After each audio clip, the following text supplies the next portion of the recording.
Hello friends, मेरा नाम है प्रणव पाठक और मैं आप लोगों का स्वागत करता हूं अपने चैनल मैथमेटिक्स विद प्रणव में। हम लोग फर्स्ट ईयर की 11th क्लास की फ़िज़िक्स पढ़ रहे थे, जिसमें डायमेंशनल एनालिसिस मैंने ख़त्म कर दिया है। 2 लेक्चर उसके हुए हैं, आप उन्हें देख लें और फिर यहाँ पे आएँ। आज एक नया टॉपिक, नया चैप्टर स्टार्ट करने जा रहा हूँ, जो है motion along a straight line path. Motion along a straight line path. Motion along a straight line path।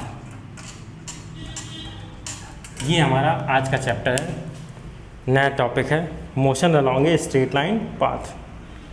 Hindi में कहेंगे ऋजुरेखीय पथ पर गति। तो इसमें सबसे पहली बात आती है फ्रेम ऑफ रेफरेंस। सबसे पहली बात आती है फ्रेम ऑफ रेफरेंस की। Frame of reference. Frame of reference क्या होता है, इसे समझने की कोशिश करिए। जैसे मान लीजिए आप सड़क पर खड़े हैं और कोई गाड़ी जा रही है, 2 व्हीलर है या 4 व्हीलर है या साइकिल है या कोई पैदल ही जा रहा है, तो आप कैसे डिसाइड करते हैं कि आपके रेस्पेक्ट में कोई आदमी जा रहा है या कोई व्हीकल जा रही है। आप कैसे डिसाइड करते हैं? आप डिसाइड करते हैं कि अपने आप को एक सिस्टम, एक रेफरेंस फ्रेम मान लेते हैं और उसके वहीं से आप एनालाइज करते हैं कि चीज़ें मूव कर रही हैं या आपके रेस्पेक्ट में या नहीं। अगर आपके रेस्पेक्ट में चीज़ें मूव कर रही हैं तो आप कहेंगे कि वस्तुएं जा रही हैं, आपके आसपास जो है वो व्हीकल्स और आदमी जो कुछ भी है वो सब मूव कर रहे हैं, यानी कि जा रहे हैं। तो फ्रेम ऑफ रेफरेंस एक ऐसा रेफरेंस फ्रेम होता है जिसमें हम ऑब्जेक्ट्स की मोशन को और उसकी पोजीशन को रिप्रेजेंट करते हैं। मोशन और पोजीशन को रिप्रेजेंट करने के लिए जो चीज़ यूज होती है उसे हम फ्रेम ऑफ रेफरेंस कहते हैं। जैसे आप सड़क पर खड़े हो गए तो आप अपने आप में एक फ्रेम ऑफ रेफरेंस हो गए और वहाँ से आप डिसाइड कर रहे हैं कि 4 व्हीलर जा रही है, 2 व्हीलर जा रही है, आदमी जा रहा है या कोई लड़का जा रहा है, कोई लड़की जा रही है, या इस तरह से कोई लोग जा रहे हैं, गाड़ियाँ जा रही हैं। अगर आप गाड़ी में बैठे हैं, आप 2 व्हीलर पे मान लीजिए बैठे हैं और चल रहे हैं, तो आपका फ्रेम ऑफ रेफरेंस अब आप डिफरेंट हो जाएगा। अब आप उस 2 व्हीलर या उस 4 व्हीलर जिसमें आप बैठे हैं उसके आधार पे आप, उसके बेसिस पे आप ये डिसाइड करेंगे कि चीज़ें मूव कर रही हैं या नहीं। अगर उसके रिस्पेक्ट में चीज़ें मूव कर रही हैं तो आप डिसाइड करेंगे कि चीज़ें मूव कर रही हैं, और अगर उसके रिस्पेक्ट में चीज़ें मूव नहीं करेंगी, वो ऐसे होगा कि आप रेस्पेक्ट देखेंगे। अगर आपके रेस्पेक्ट में कोई और पैरेलली चलता चला जा रहा है तो आप कहेंगे कि वो आपके रेस्पेक्ट में एट रेस्ट पे है, क्योंकि जितनी स्पीड से आप चल रहे हैं उतनी स्पीड से वो भी चल रहा है, तो दोनों रेस्ट पे ही माने जाएंगे। तो आपको वो रेस्ट पे ही लगेगा, जबकि ऐसा होगा नहीं।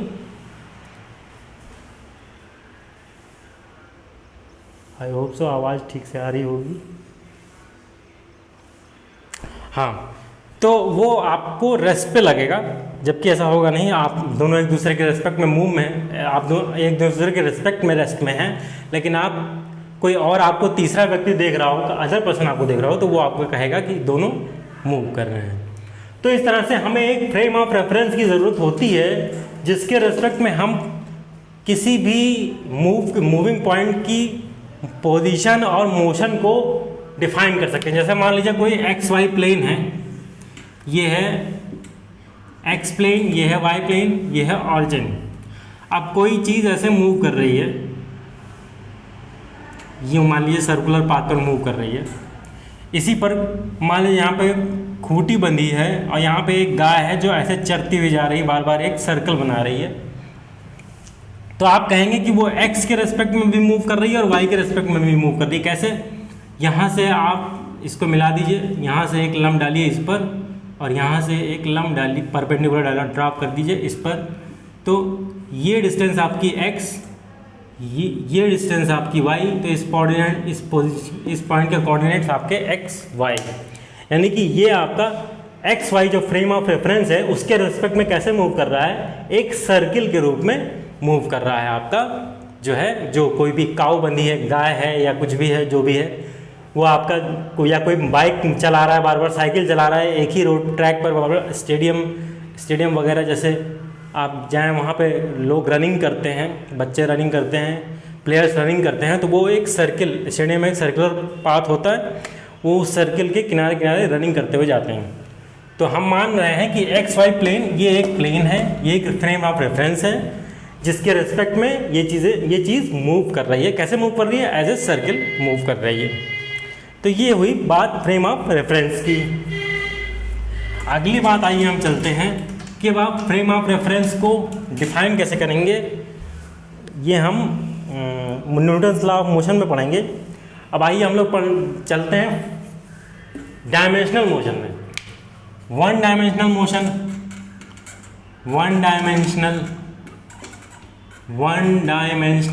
क्या होती है? वन डायमेंशनल मोशन ऐसी होती है, हमारे पास 3 कोऑर्डिनेट होते हैं, एक्स कोऑर्डिनेट, वाई कोऑर्डिनेट और जेड कोऑर्डिनेट। अगर कोई चीज़, कोई व्हीकल या कोई भी जानवर या कोई आदमी इस तरह से मूव करे कि वो या तो एक्स के पैरेलल मूव करे या वाई के पैरेलल मूव करे, तो हम कहेंगे कि वो वन डायमेंशन में मूव कर रही है। यानी कि वन डायमेंशनल मोशन जो होती है वो कुछ इस तरह की मोशन होती है जो केवल एक ही डायरेक्शन में होती है और उसके अलावा दूसरे डायरेक्शन में वो नहीं होती।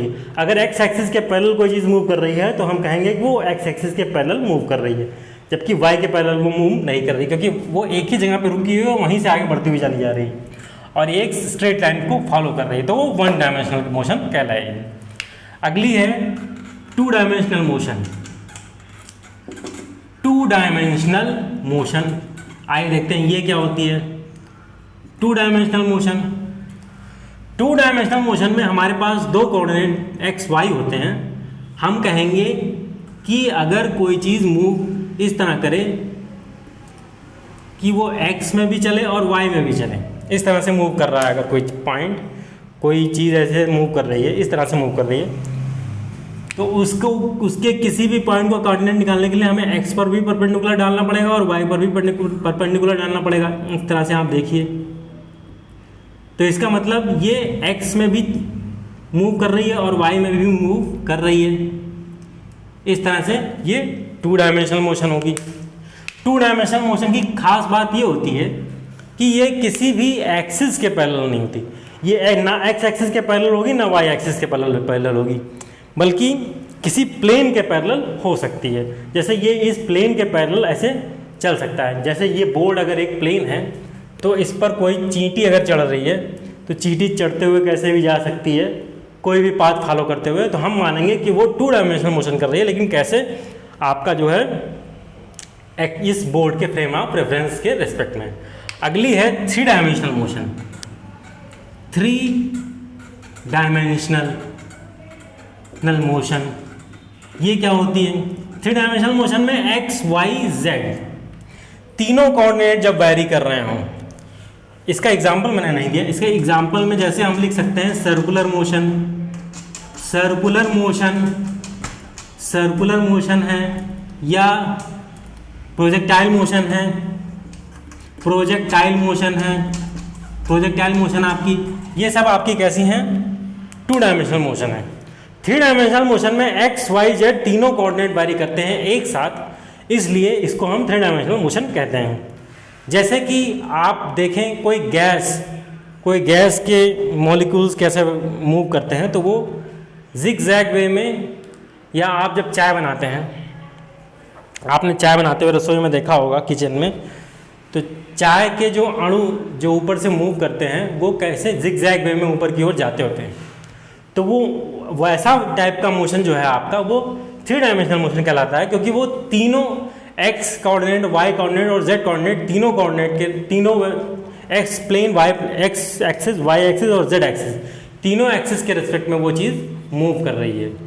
तो ऐसी मोशन को हम थ्री डायमेंशनल मोशन कहेंगे। ओके, आई होप सो बातें आपको क्लियरली समझ में आ रही होंगी। ये तो बहुत बेसिक बातें थी। अब आइए आगे की बातें करते हैं, इसे नोट कर लीजिए आप। तो आगे है, अगला है टॉपिक है हमारा डिस्टेंस एंड डिस्प्लेसमेंट। तो डिस्टेंस और डिस्प्लेसमेंट को समझने चल रहे हैं हम, पहले इसे आप नोट कर लें। आई होप सो बातें आपको समझ में आ रही होंगी, बहुत आसान है। वन डायमेंशनल मोशन का मतलब वो ये हुआ कि चाहे एक्स कोऑर्डिनेट में वेरी करे, चाहे वाई कोऑर्डिनेट वेरी करे, चाहे जेड कोऑर्डिनेट वेरी करे, लेकिन एक वेरी करेगा, बाकी दोनों स्टेबल रहेंगे। एक्स टू डायमेंशनल में दो कोऑर्डिनेट वेरी करने चाहिए, तीसरा स्टेबल रहेगा। और थ्री डायमेंशनल मोशन में तीनों कोऑर्डिनेट वेरी करेंगे और कोई भी स्टेबल नहीं रहेगा। तीनों, अगर कोई चीज़ इस तरह मूव करे कि उसके एक्स वाई मूव कर रहे हों लेकिन z के रेस्पेक्ट में वो मूव ना कर रहे हो तो वो टू डायमेंशनल। लेकिन अगर z के रेस्पेक्ट में भी वो मूव कर रही हो, जैसे ये आपका कुछ इस तरह बनेगा, ये और ये है आपका x कोऑर्डिनेट, x एक्सिस, ये y एक्सिस और ये z एक्सिस, ये ऑरिजिन। ये तीनों लाइंस एक दूसरे के परपेंडिकुलर होती हैं।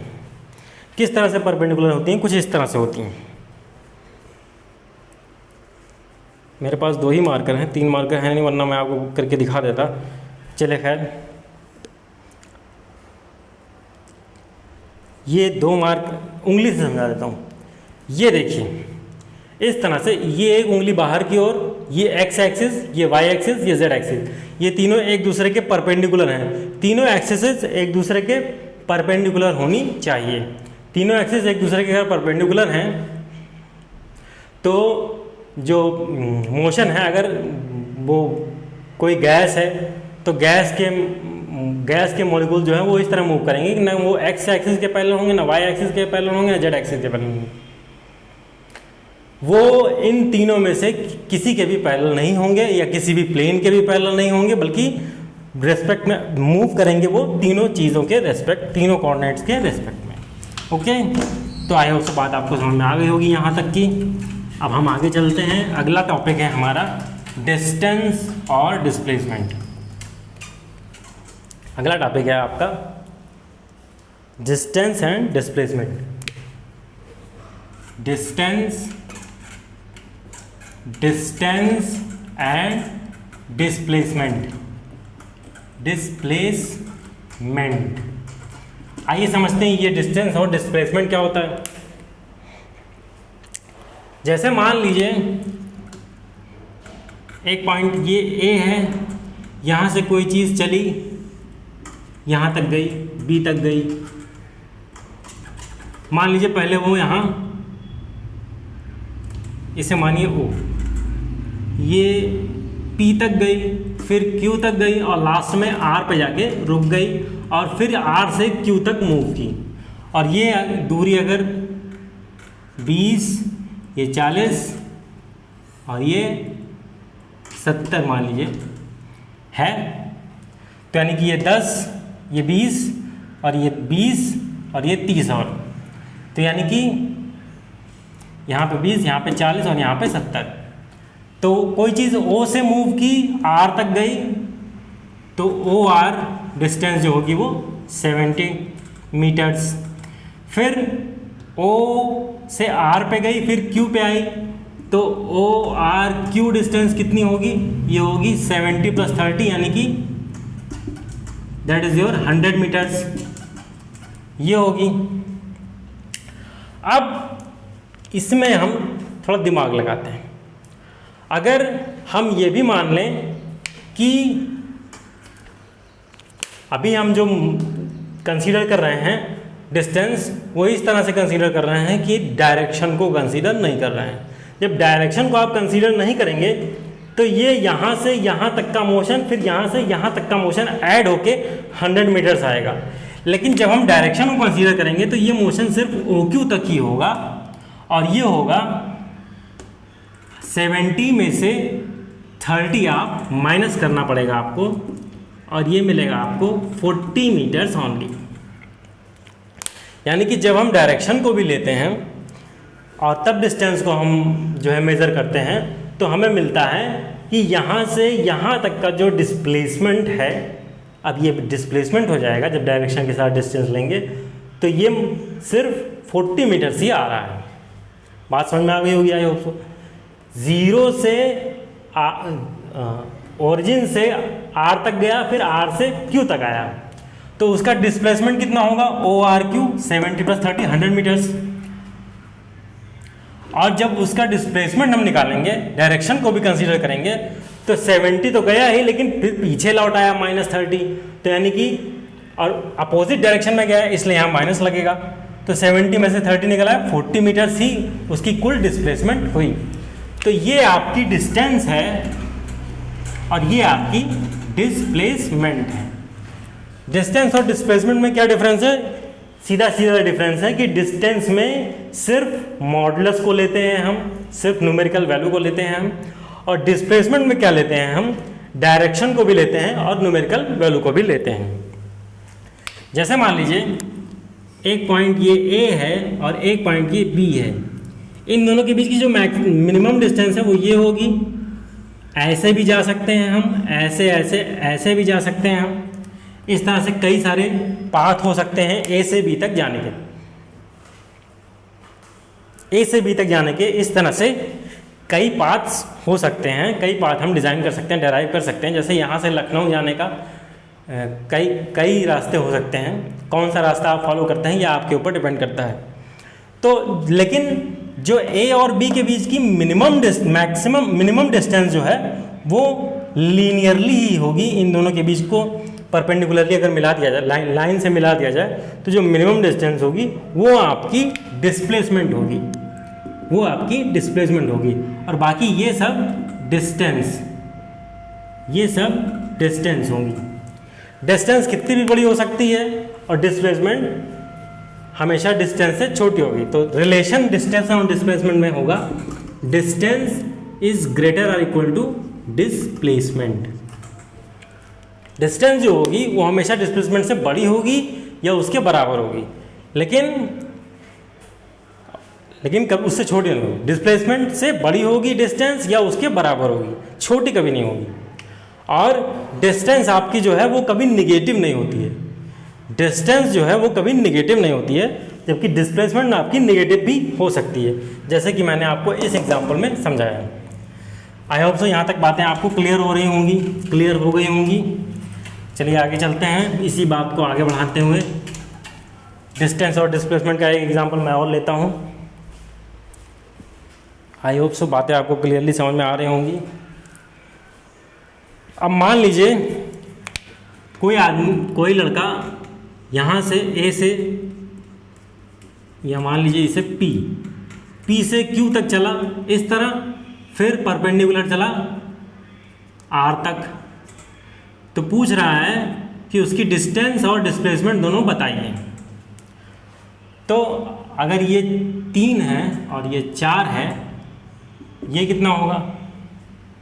इसकी डिस्टेंस कितनी होगी? डिस्टेंस आप जानते हैं, इसको भी जोड़ेंगे और इसको भी जोड़ेंगे और डायरेक्शन को रखेंगे नहीं। तो 3 + 4 दैट इज 7 मीटर्स। ये 3 मीटर, ये 4 मीटर, और ये है डिस्प्लेसमेंट। और डिस्प्लेसमेंट निकलेगी कैसे? अंडर रूट के अंदर 3 का स्क्वायर + 4 का स्क्वायर, यानी कि 5 मीटर। यह आएगा आपका डिस्प्लेसमेंट। कैसे आया? 3 स्क्वायर + 4 स्क्वायर, 9 + 16 25, 25 का अंडर रूट 5 मीटर्स आपकी डिस्प्लेसमेंट हो गई। तो यहाँ आप क्या देख रहे हैं? डिस्प्लेसमेंट जो है, डिस्टेंस जो है वो डिस्प्लेसमेंट से ज़्यादा आई है। तो इस तरह से आप कोई भी एग्जाम्पल ले लें, आप कितने भी सारे एग्जाम्पल ले लें, सभी एग्जाम्पल्स में डिस्टेंस जो है वो हमेशा डिस्प्लेसमेंट से ज़्यादा आएगी और डिस्प्लेसमेंट हमेशा डिस्टेंस से कम आएगी। लेकिन फ़र्क ये है कि डिस्प्लेसमेंट में हम डायरेक्शन भी लेंगे और डिस्टेंस में हम डायरेक्शन नहीं लेंगे, केवल न्यूमेरिकल वैल्यू को लेंगे। ओके, आई होप सो बातें आपको समझ में आ रही होंगी। अब आइए चलते हैं स्पीड एंड वेलोसिटी पर। ये था आपका introductory video distance and displacement पे। अब इसकी बात को थोड़ा आगे बढ़ाते हैं हम, तो स्पीड एंड वेलोसिटी पर आते हैं। स्पीड के बारे में आप क्या जानते हैं? आई होप सो कुछ तो आप जानते ही होंगे। स्पीड क्या होती है? Distance travel per unit time. Distance travel per unit time is called speed. इसे हम v से डिनोट करते हैं और s/t, यानी कि distance travelled per unit time को हम स्पीड से कहते हैं। स्पीड का मतलब क्या हुआ कि एक मिनट में या एक सेकंड में या एक घंटे में जो भी हम ले रहे हैं उसमें जितना दूर कोई व्यक्ति जा रहा है, जितनी डिस्टेंस ट्रेवल कर रहा है, उन दोनों के रेशियो को अगर ले लिया जाए तो जो मिलता है उसे हम स्पीड कहते हैं। अब ये स्पीड जो होती है ये दो तरह की होती है। एक होती है एवरेज स्पीड और एक होती है इंस्टेंटेनियस स्पीड। इंस्टेंटेनियस स्पीड, अब इन दोनों में क्या डिफरेंस होता है ध्यान से समझिएगा। एवरेज स्पीड का मतलब ये हुआ कि अभी आप कोई जर्नी जा रहे हैं, जैसे आप मान लीजिए यहाँ से लखनऊ तक जा रहे हैं, अगर आप बस से जा रहे हैं तो आप एक डिस्टेंस ट्रेवल करेंगे जो डिफरेंस होगी अगर आप ट्रेन से जाएंगे उसके मुकाबले, दोनों में अंतर होगा, दोनों में डिफरेंस होगा, दोनों की एवरेज स्पीड अलग अलग होगी। हालांकि डिस्टेंस तो यहाँ से लखनऊ तक की जितनी हो उतनी ही रहेगी, लेकिन पाथ के जो आपका पाथ है यहाँ से वहाँ तक जाने का वो डिफरेंट होने के कारण आपका जो टोटल स्पीड है, आपका जो एवरेज है स्पीड का एवरेज, वो डिफरेंस हो जाएगा। एवरेज स्पीड का मतलब ये होता है कि जो अगर कोई वस्तु कोई ऑब्जेक्ट मूव कर रहा है तो उसकी टोटल जर्नी के दौरान जो भी डिस्टेंस उसने ट्रेवल की उसका ओवरऑल एक हमें रिजल्ट देता है एवरेज स्पीड। ओवरऑल रिजल्ट जो देता है वो होता है एवरेज स्पीड, और इसे हम डिस्टेंस बाय टाइम से दिखाते हैं S/T।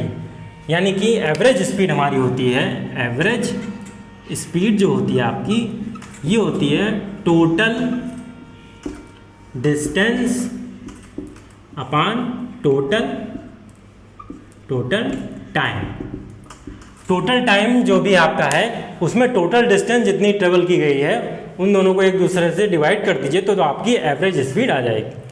एवरेज स्पीड क्या होती है, कहने का मतलब कोई चीज़ अगर कोई ऑब्जेक्ट अगर मूव कर रहा है तो एक पॉइंट से दूसरे पॉइंट तक जाने में जो उसने डिस्टेंस ट्रेवल की उसको टोटल टाइम से डिवाइड कर देने पे आपकी एवरेज स्पीड आ जाएगी। क्योंकि एवरेज स्पीड जो है वो आपको ये नहीं बताएगी कि एट दिस इंस्टेंट इस पॉइंट इस जो ऑब्जेक्ट ट्रेवल कर रहा है उसकी स्पीड क्या थी, वो आपकी टोटल पाथ की स्पीड, टोटल पाथ के एक एवरेज को बताएगी, इसलिए इसे एवरेज स्पीड कहा गया। अब बात आती है इंस्टेंटेनियस स्पीड की। ये क्या होती है इंस्टेंटेनियस स्पीड, ये क्या होती है आइए इसे समझते हैं। इंस्टेंटेनियस स्पीड ये होती है कि जैसे मान लीजिए हम टाइम को बहुत कम कर दें। टाइम को बहुत कम करने का मतलब जब टाइम को हम कम करते हैं तो उसे हम फिजिक्स में dt से दिखाते हैं।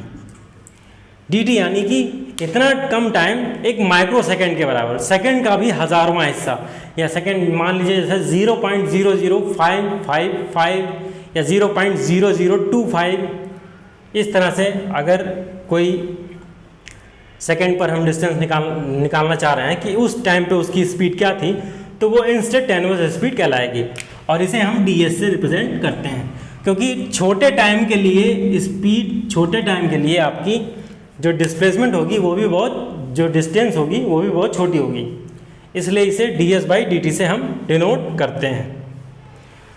आई होप सो बात आपको क्लियर हो रही होगी। एवरेज स्पीड आपको क्या बताती है, ओवरऑल बिहेवियर बताती है, लेकिन ये नहीं बताती कि किसी स्पेसिफिक पॉइंट पर अगर कोई पॉइंट मूव कर रहा है तो उसकी किसी स्पेसिफिक पॉइंट पर क्या स्पीड है वो नहीं बताता।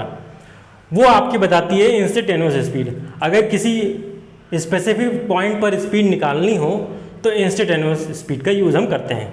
उस पॉइंट को हम कंसीडर कर लेते हैं, वो किस टाइम पर है उस टाइम को कंसीडर किया और उस टाइम में कितना डिस्टेंस उसने ट्रेवल की उसको हम टाइम से डिवाइड कर देते हैं और जो आपका इंस्टेंटेनियस स्पीड है वो आ जाता है। आई होप सो बात आपको क्लियरली समझ में आ गई होगी। इसको भी हम v से ही दिखाते हैं, और इसे लिखते कुछ इस तरह है mathematically limit delta T goes to zero delta s by delta t या d s d t. Delta T goes to zero कहने का मतलब जो डेल्टा टी है, टाइम है हमारा, वो बहुत छोटा है, और जब टाइम छोटा है तो टाइम छोटे टाइम के लिए, कम टाइम के लिए, जैसे एक सेकंड में कोई चीज़ कितनी दूर जा सकती है, कितनी भी स्पीड होगा, तो वो स्पीड निकालने के लिए हमें जो है स्पीड, इंस्टेंटेनियस स्पीड निकालने के लिए जो है वो चीज़ हम यूज़ करते हैं कि छोटे टाइम के लिए आपकी डिस्टेंस भी बहुत छोटी होगी। तो delta T goes to zero limit delta T going to zero delta S by delta T equal to D S by D T. ये कैलकुलस की डेफिनेशन है। कैलकुलस मैथमेटिक्स आप पढ़ रहे होंगे तो उसमें आपको सिखाया जाएगा ये कि ये कैसे आया है। इससे मैं अभी नहीं बताऊंगा, अभी आपको इसको बस याद करने की ज़रूरत है। तो आई होप सो बात आपको समझ में आ गई होगी। अब